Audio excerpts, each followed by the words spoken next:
emodels.co.uk. Make something awesome.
Hey everyone, it's Fox from Model Making Guru here. Hello, welcome to part 8 of our build of the 148 scale 22 inch MP 22 inch. Oh, I've not even got in a minute in and I've failed.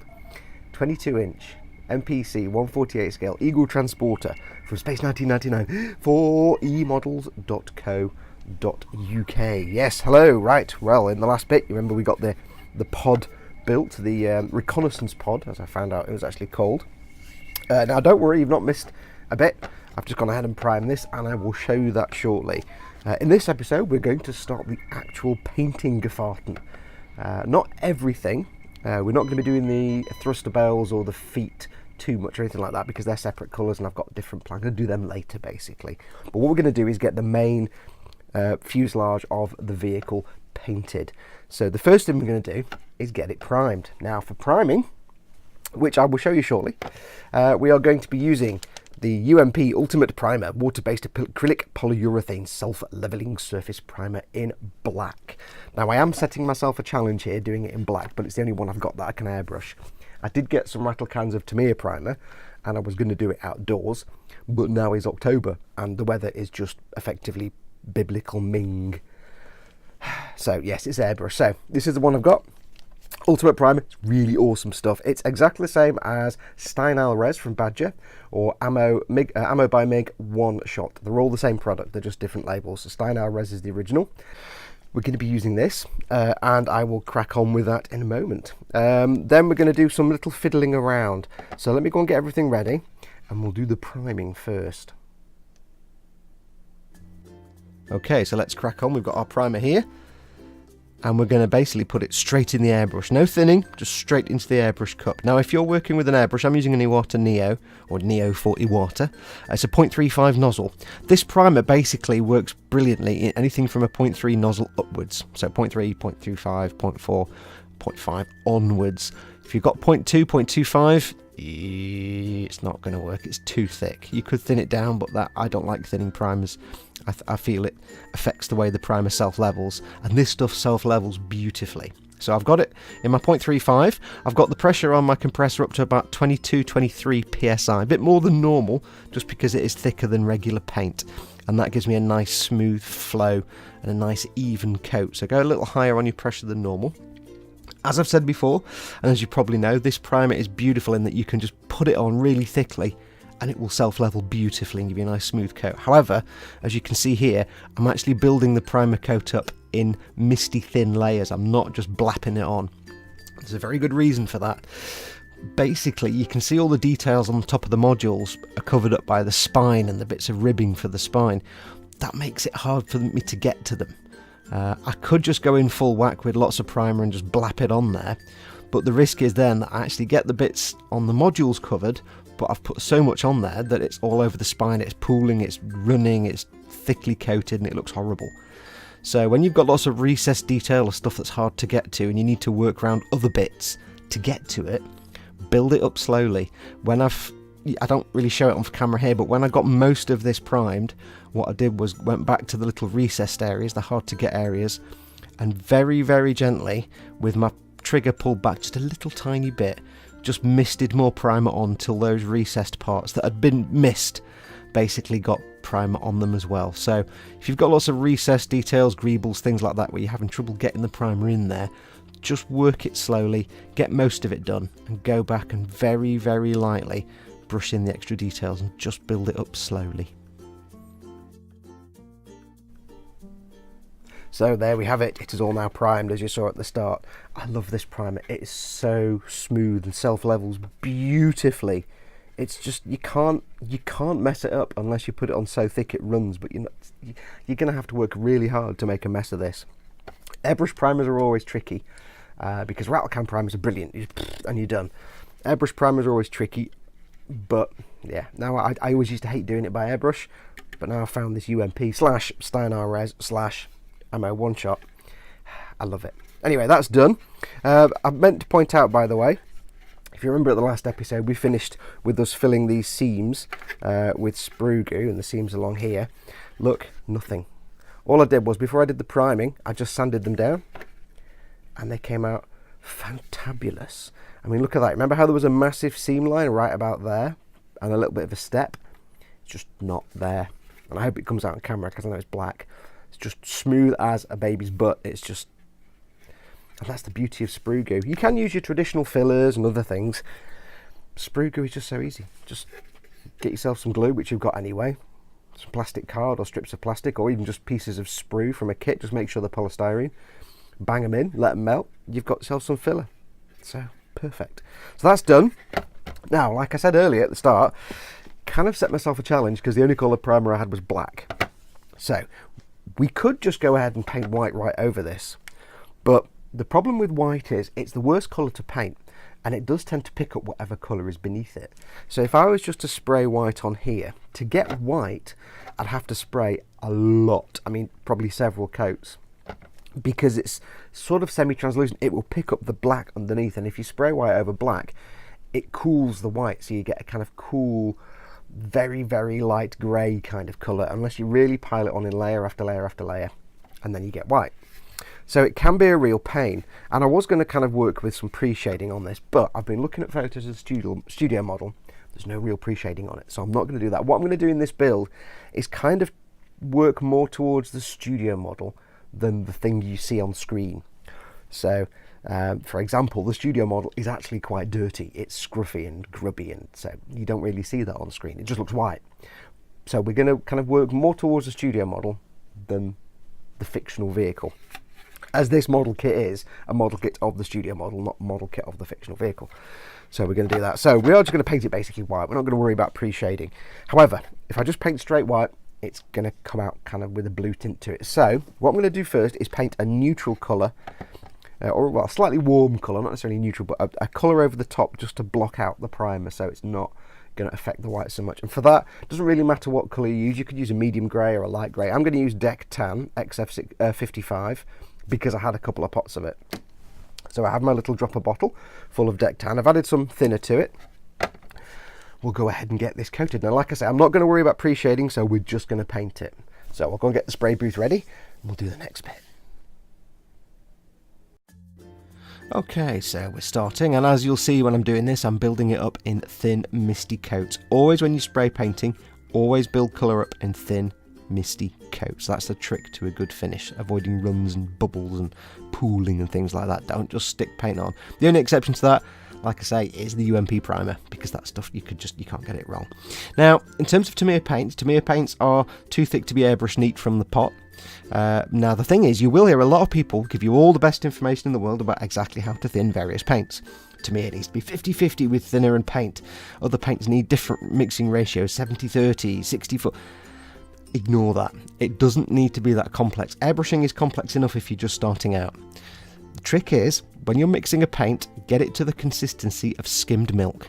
That's what it needs to be. To thin, or even semi-skim milk, but thin skimmed milk. So watery, but not too watery. Enough to drip off a stirring stick, but not so much that you're just basically painting thinners on the model. Get it to a very thin consistency of skimmed milk, and you are good to go. The only thing that will vary, and it depends on your airbrush and your compressor setup, is the pressure you want to spray that paint at, and that will vary between different brands, and it may even vary between different colours. For this particular one, I was spraying this somewhere between 18 to 20 psi. I think at some point I dropped it down to about 15 and it still worked just as good. Okay, the deck tan has had time to dry, and voila! Now I was just going to do a flat base coat. Like I said, I was just going to cover it in tan. However, when I was painting, I did get some patches, because at first I didn't think I had enough paint, so I was taking it easy, and then I realised I had loads more paint. I'm like, yeah, I thought I only had like 2 pots of deck tan, but I've got like 6. So when I did a few bits, I left some patchiness, like some shading around areas, just to try and, you know, spare the paint that I thought I had. So it came out alright actually, I quite liked it. So there's some parts where it's a bit patchy, and that might just show through the white. It might not, because I'll probably just cover it in white anyway. Now there was one thing I forgot to mention. This is now painted and ready for white. In terms of painting this, I didn't want to get paint all over the interior. So what I did was, instead of masking everything off and painting these separately, because which would be a faff, what I did, and let me get a pointy stick, is first and foremost I put tape over the inside windows, just because there potentially is a slight gap at the top of the window. So I put tape here just to stop any paint coming through. I also put dots of blue tack on the inside to fill in these holes where the RCS thrusters will go later. So it just means that while I'm painting this, no paint is going to get inside and into the cockpit. I mean, nothing's going to get through here, because when this is in, that's sealed anyway, so I can blast away. But I didn't want anything creeping through the little gap here or these holes, so I've just blocked those off. So if you are painting it like this, just block it off. All I did was I painted it like that, then gave it a blast with the hairdryer so it was touch dry, and then turned it over and just did this bit. There is nothing wrong with using a hairdryer to quickly dry acrylic paints. So water-based paints and Tamiya paints, you can give it a quick blast. The trick is to do it not dead close, do it quite far away just to get the warm air, and keep the hairdryer moving all the time like this. The risk with plastic models is if you put too much heat on, you'll bend or warp the plastic and you know, take it out of shape. So just be careful with it. Hold the hairdryer away, and it's a good way of quickly drying paint. When I was painting the spine, I had the spine one way up, painted it, blasted it with the hairdryer, gave it 5 minutes, blasted it with the hairdryer, and then turned it over. So it just speeds up the painting process. You could just paint it and then leave it for half an hour, and then, but who wants to do that when you can just blast it with the hairdryer? So go carefully. So that is now done. Next up is to add the white, and for that we're just going to use good old XF2 flat white. I have put some of this in a little bottle like last time, little dropper bottle, just for ease of decanting to my airbrush. Tamiya paints, by the way, let me find one that's not been opened. Has this been opened? They've all been opened. Oh. Tamiya paints, my rule of thumb generally is, in terms of mixing, when you open a brand new pot, just fill it up to maybe the top here with thinner, and that's about enough to get you going through your airbrush. You can't really spray these neat. They're supposed to be airbrush friendly, but they're a bit too thick, so you need to add something. And people say 50-50 mix, things like that. Don't worry about it too scientifically. When you're mixing paint, just add thinner till it's got the consistency of skimmed milk. That's all you need to know. So this is the bit I'm dreading, because white is a right pain in the backside to paint. So wish me luck. We'll go and get this ready, and we'll start the painting. Okay, so now there isn't really anything I can tell you that's going to be different to when we painted the deck tan. Still building the paint colour up in misty coats, still working around about sort of 18 psi or so, something like that. It's exactly the same process. The only bit of advice I would give you when painting white is to get it to where you're happy with it, put it to one side, and come back the next day and have another look. I guarantee you, when you're painting white, you spend so long looking at the undercoat colour, in this case deck tan, that you see a bigger difference between the white and the deck tan at the time than there may actually be. What I mean is, this thing starts out as deck tan, I paint it in white, I think brilliant, it looks nice and white now, we can go with that. I come back the next day and it kind of looks brown, because you're so used to looking at the deck tan first that you see a bigger contrast between that and the white coat than there actually is. So it may be you need to go back and do some more just to keep brightening it even more. So whenever you're painting white over a colour, just get it done, come back the next day, double check it, and if you need to do it again, do it again. If you've had any masking tape on a model where you're painting white, don't take that tape off when you finish the white coat. Leave it, come back the next day, check it. If you're happy, take your masking off. If you think it needs more white, you can just then do more white. You're not having to remask everything. So that's the only tip I can give you with white paint. Build it up slowly and check it the next day.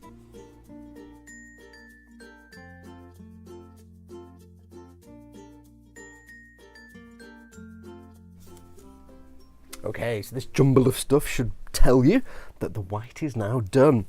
I say I didn't paint the feet, the landing gears, because I'm going to do them later, so we'll leave them till last anyway. And I've got to paint all the rocket, the engine bells anyway, so we'll do all that later on. We'll just get all the main parts done. So everything's now been painted white, and as you can see, it's come out looking pretty good.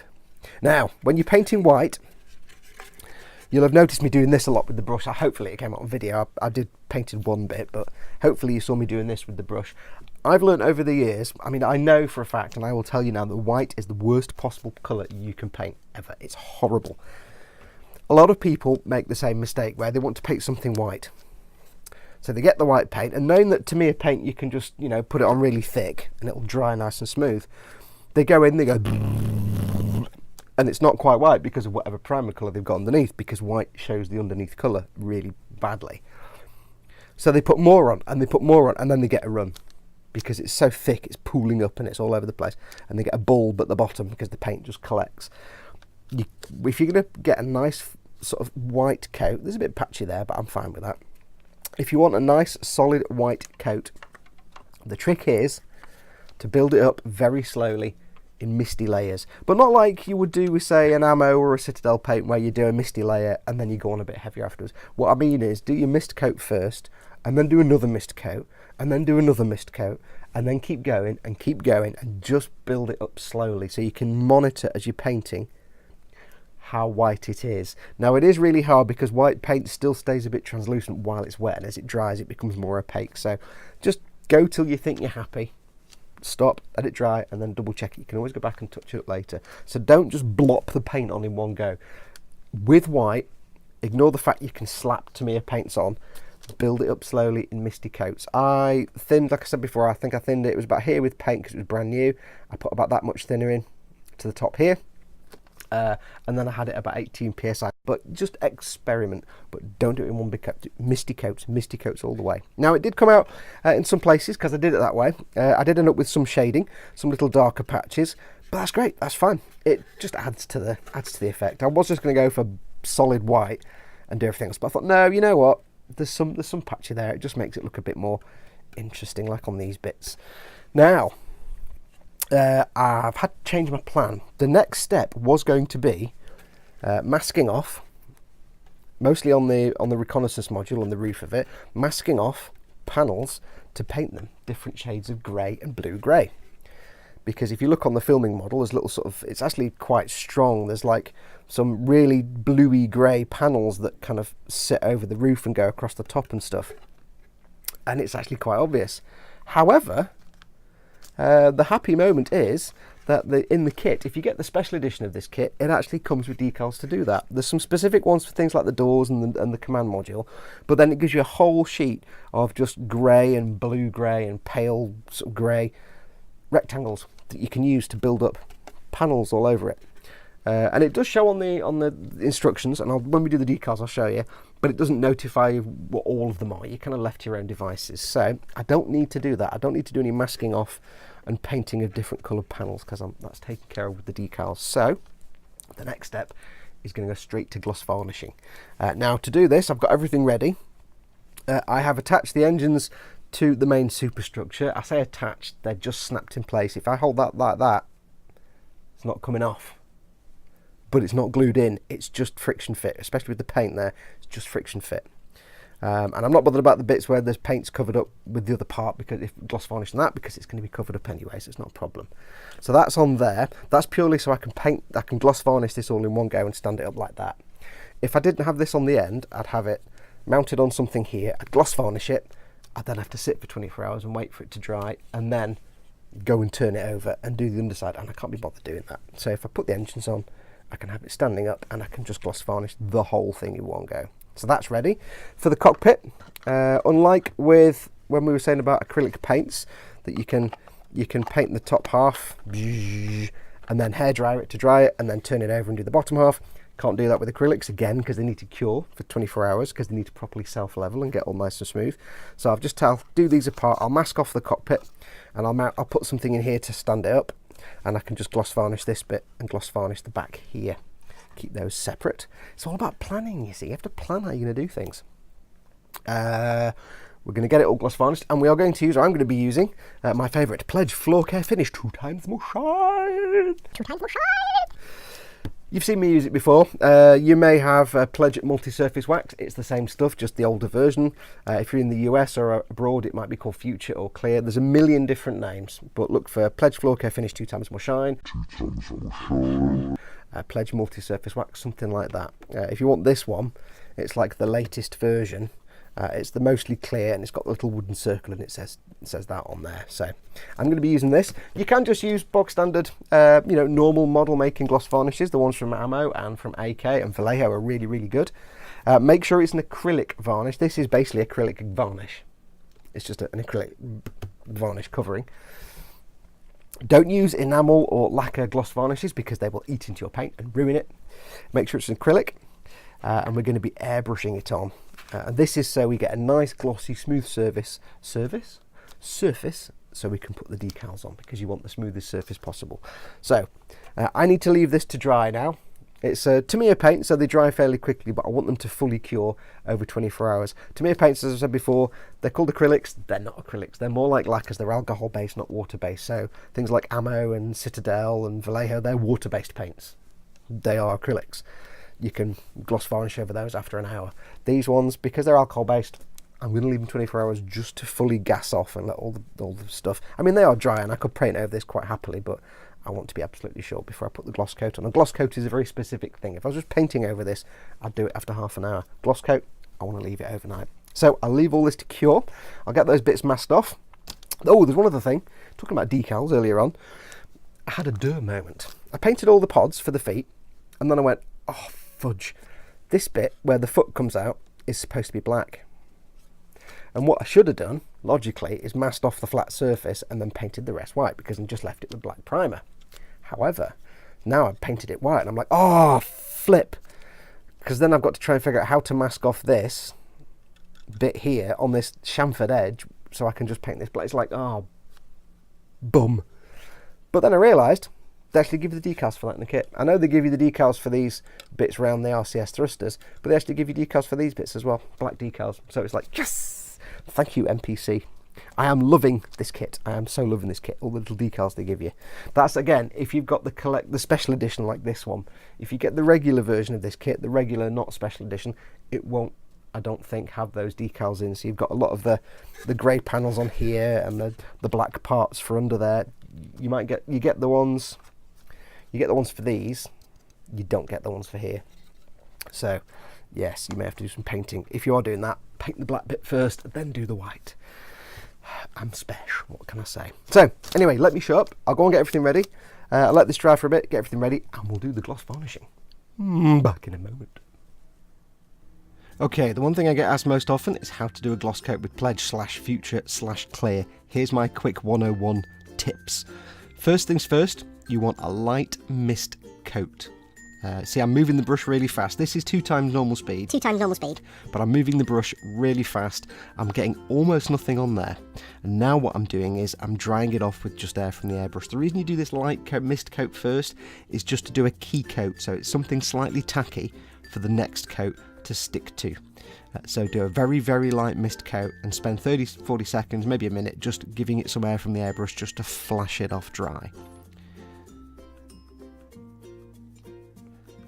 Now, when you've done that, the next step is to go in again. Again, this is at 2 times normal speed, but go in slowly and with a heavier coat. Not really heavy, but a reasonably heavy coat. Just go over where you've just done. Stick to nice, slow, straight line movements. Don't be waving the airbrush everywhere.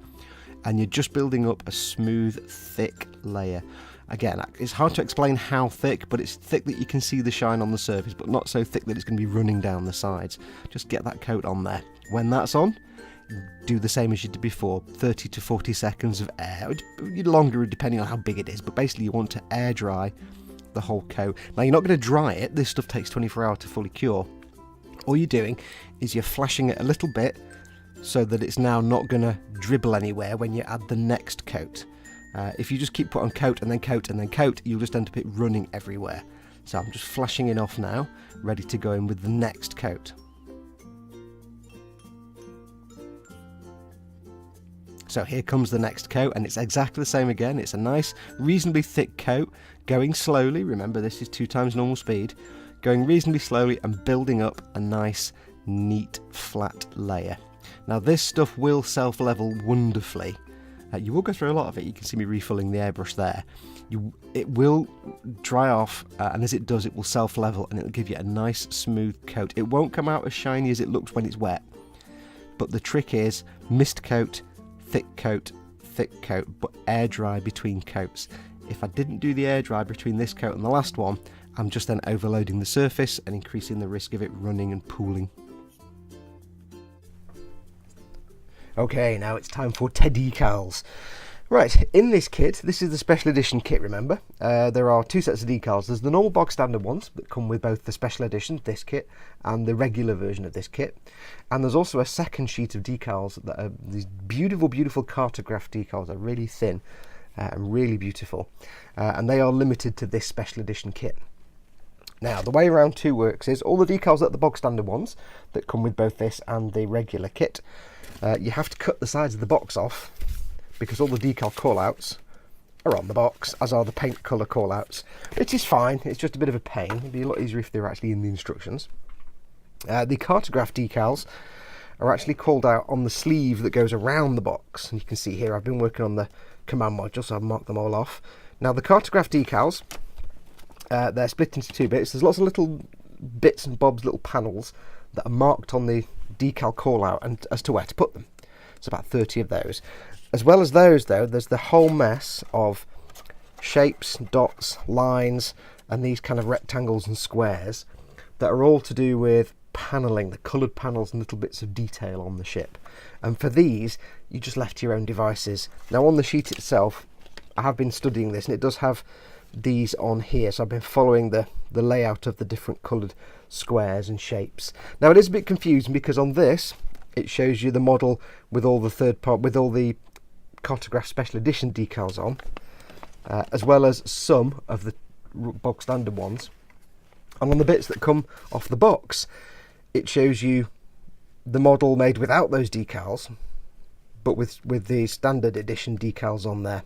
So you have to kind of switch between the 2, and sometimes what I'll be doing is I'll have to put a coloured square down first from the limited edition decals, and then use the other decal sheet to put a decal on top of that. So it does get a bit confusing, so just take your time. It's going to take you a long time. So far I've done the 4 shoulder leg pod things. You can see one here.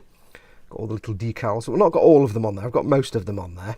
I've got lots of these little sort of greebly shaped things to do, so I've got loads of those to do.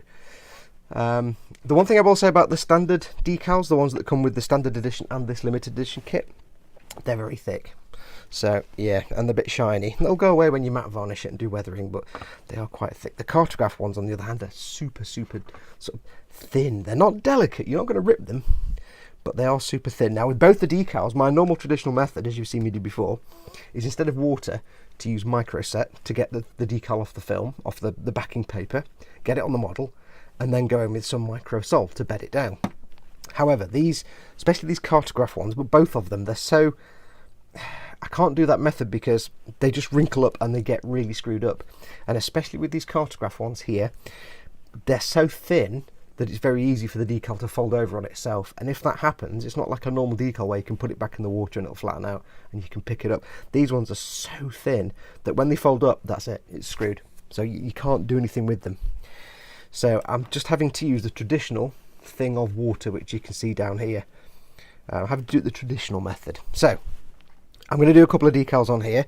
I'll do it really quickly because I realise this video's got a bit long. So what we're going to do, remember we gloss varnished the whole thing, and that's to give us a smooth surface for the decals. We've gone ahead and done some on here already, but it's dead simple. Make sure your water's warm, and for these random squares I find it best to do a few at once, because the beauty, especially these cartograph ones, but both of them, it should be said, they can sit on the model for a while without being futzed with, so you have plenty of playtime. If you just put them all down in place but don't squish them down, then you can come back 5, even 10 minutes later, put some water on them and move them around and then set them in place. So it is actually pretty good. They are actually pretty good for that. So let's get these done. So I'm just letting the decals soak in the water as I knock the camera. Give them a few moments. Just make sure your water's warm. It will be a little bit quicker of a process. Doesn't really make any major difference other than it'll be a bit quicker. They've had a little bit of time in there. We're going to put them off to the side here. Now it's difficult for me to do this and get this all on camera, so my apologies if any of this is off camera, like the decals on the table. I'm just setting these on the table here. And they're already wet and they're nice and wet and ready, so that's fine. We'll put that there so you can see better. So let's get this on. I've got the guide in front of me. Now I'm going to be using my tweezers. A lot of people panic when I use my tweezers to move decals around. With these decals, for some reason, using a cocktail stick or a cotton bud just doesn't work. They're too grippy. So I find that using these kind of tweezers is fine. Now you're not going to rip them as long as you've got tweezers like this that bend round and they have this rounded smooth edge. I'm using this part of the tweezers to manipulate my decals. So that one's nice and loose. Now my head will get in shot here, so apologies. So what we're going to do, I'm going to put one down. Dead simple. You've got to be careful with these not to scrunch them up, because like I say, they will, if you get them scrunched up, they will be an absolute nightmare to get unfolded. You can't, like that scrunched up, that's not too bad, but you want to try and avoid that if you can. If you fold them over, it can be a living hell to try and unfold them. Let's just get this one, oops, here. I'm just placing them loosely for now. One can go there. Doesn't really matter too much. This is just for random paneling, and these are the decals that mean I don't have to now mask off and paint all the different areas. It's saving me a lot of time and hassle. Where's this one going to go? Let's just put it here. Put it there. I've lost track of where they're all going now. Let's put that one there. Now what I plan to do is, because these aren't numbered in any way, what I'm going to do is just put on the ones that I can see on the box art, and then whatever I've got left I'll slap around onto the model. So these have been on, so I'm going to get some water underneath them. Then I'm going to gently move it around. And again, I'm using the underside of the tweezers, so it's nice and soft. I'm just going to gently tease it into place. Looks reasonably straight. Do the same with this one. And there is quite a bit of play with these. If you get them on and then you've put them on for 5 minutes and then you realise to your horror that one of them isn't quite straight, you can just wet them again and go back in. That one there's not quite straight. Get that lined up, I think. Yep, that's not too bad. This one. Oh, hello. Kablam, we'll take that off. Just leave that off for the moment. Get some water under this one. You can use the water as well to try and flatten out any crinkles. So if you have folded them, that's where it becomes a bit like a Sisyphean task to try and get them unfolded. And often than not, it's just not worth trying. It's an abandon the decal job. You can't just dump them in water and unfold them like normal ones because they are so thin. But the beauty of these ones is they are so thin that when they dry, they really do look painted on. Get some water on that one. This is really interesting, I know. It's fascinating, isn't it? Me watching me do this. Let's get this one a bit lower down. Move my finger. Yeah, there we go. See how it folds under itself there? It is a risk with these decals. Let's see if we can unfold that. Yes, there we go. Much better. Whoops. Is that going to unfold? Maybe not. Let's see if we can get the tweezers underneath it. There we go. Just dragging it back, got rid of that. But that's what you're having to deal with these decals. Straighten out that way.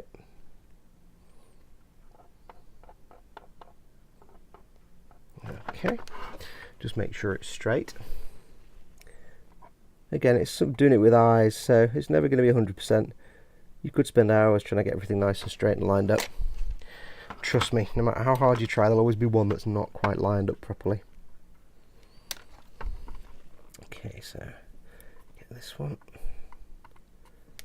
moving. A bit of water at the top. If you need to, you can get the brush underneath the decal to tease it if it's being a bit sticky. Okay, so that looks about straight. So they look pretty good to me. So what I'm going to do now is get myself a cotton buddings, and I'm going to get the cotton bud. I'm not going to drag, I'm going to put it down gently on the surface and roll it. And this does two things. One, it puts a little hair on the decal, thank you. One, it gets all the excess water off the top. Let's put this back on to support it. Gets all the excess water off the top, but it also then pushes the decal down, gets rid of any excess water underneath, and forces out any air that might be trapped underneath. Because with water slides, little hairs coming off this, but they'll go away. With water slides, if you get little air pockets, then when the decal dries out, what that will turn into is something called silvering, where the decal has this kind of silvered, sparkly appearance, and it's purely because there's air trapped underneath. So what this does is squeeze out all that nonsense. There's little hairs, for some reason, fibres coming off the cotton bud. And the last two, just get that one done. Oops. Again, roll the cotton bud in your fingers. Don't drag. Don't push. Now some people like to move decals around with cotton buds and things like that. I've just found it doesn't really work with these particular ones. Don't know why. I think it's because they're so thin. It's to do with the surface tension. Even though it's a gloss surface, it's still got a texture to it. So that's those on. So what I want to do now is first and foremost get them to suck down even more to the surface, to double check there's no, to really force any air or anything out, anything under there, out from under them. So I'm going to get the micro set, which is the blue one. Rule of thumb, the blue one's first. Now this is what I normally use to take the decal off the paper, but we haven't this time. So I'm just going to brush that over the decal. The trick here is to get it over your decal and just over the edge, but don't go putting it all over the model, because if you put on enough, there is a risk that this stuff will eat away at your gloss coat, and then when it comes to your weathering, it'll have a texture, and you might get, say you were doing a gunk wash or a wash of some sort, it might collect around the edge where it's eaten away. Now you won't see that with the naked eye until it comes to doing a wash or a gunk wash, and then you'll get this massive tide mark. So that goes on there like that. So what this will do, this will basically make the decal shrink. It'll go all wrinkly, or it might go all wrinkly. Don't panic. Don't be tempted to do anything. Don't touch the decal. Don't go anywhere near it. Let it go crinkly, because as it dries out, it'll crunch up like that, and then it'll flatten down again. And as it flattens down, it will conform to any irregularities in the surface, and that's how it gets rid of the air bubbles. So this is getting it really squished down. So what we need to do now is leave that for 5 or 10 minutes and let that dry. Then we go with the micro sol. Now I've done these ones earlier. These have had coat of micro set. So now I'll show you one here. We're going with the micro sol. Now micro sol is similar but not the same product. You can use one or the other, but I like to use them both. This is the second step. So the first step, get them on the decal. Second step, if you've used water, is once they've dried, go over with this stuff. And this stuff is a bit thicker, smells a bit different, it smells like thinners. And what you want to do here is exactly the same procedure. So you want to go over your decal, again, and again, try and stick to the decal itself and just over the edges. You want to go just over the edge, just so that if there is any little bit where the edge of the decal is lifted up away from the surface, the liquid can capillary action underneath and get sucked underneath it. And this stuff does very similar. It basically softens and thins the decal a little tiny bit, helping it to bed down even more. But this is more ideal for where a decal goes over a surface. Like here you might see, I don't know if you'll see, but there's a little raised step here and the decal goes over it, so it goes over these little ledges. And what this stuff will do is it will soften the decal even more, and it'll help it conform to that little step. And then when it's dried off, what you should be left with is a decal that looks more like it's been painted on than a decal stuck on the surface. Now I've got to tell you, these cartograph decals, they're so awesome, they're beautiful. They are like, they look painted on. I reckon that these decals actually create a layer of colour that's thinner than if I painted these on. They are fantastic. Let me get the command module and I'll show you.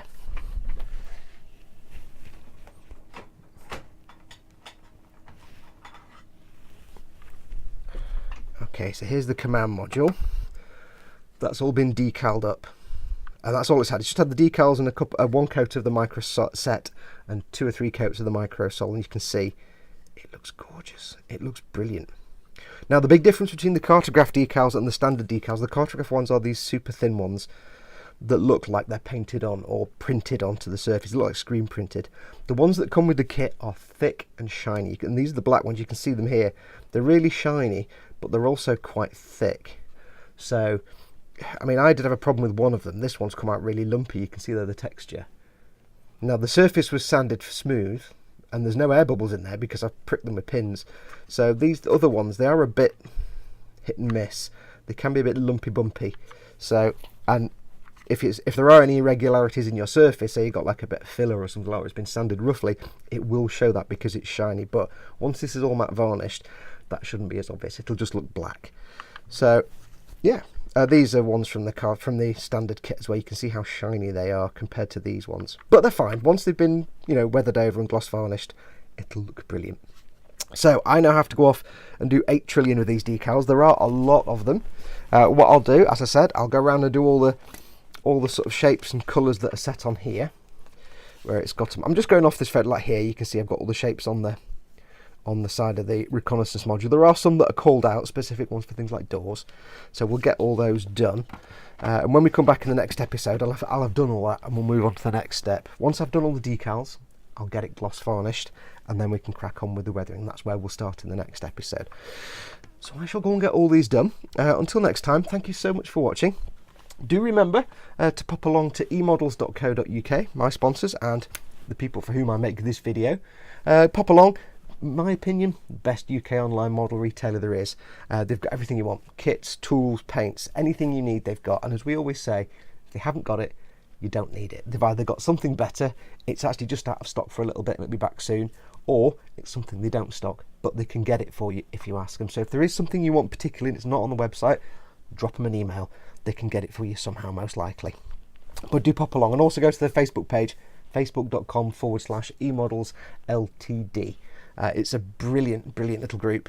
Post pictures up, have a good time, just go along and join up. They'll also post up when Ted and I do a live stream every Monday, so you'll get to see the live stream as well. But that's going to do it. So if you're making this kit, good luck with the decals. Take your time. These cartograph ones are so delicate. Not delicate you'll rip them, but delicate they'll fold up. So take your time. It's taken me about 2.5 days to get this and the 4 landing feet pod things done. So it is a slow process, but it looks fantastic. So do take your time. Set aside a good few days to get all these decals done. There's millions of them. But until next time, go and take care of yourselves. Go and make something awesome. Go be awesome. And we'll see you next time. Adios, amoebas.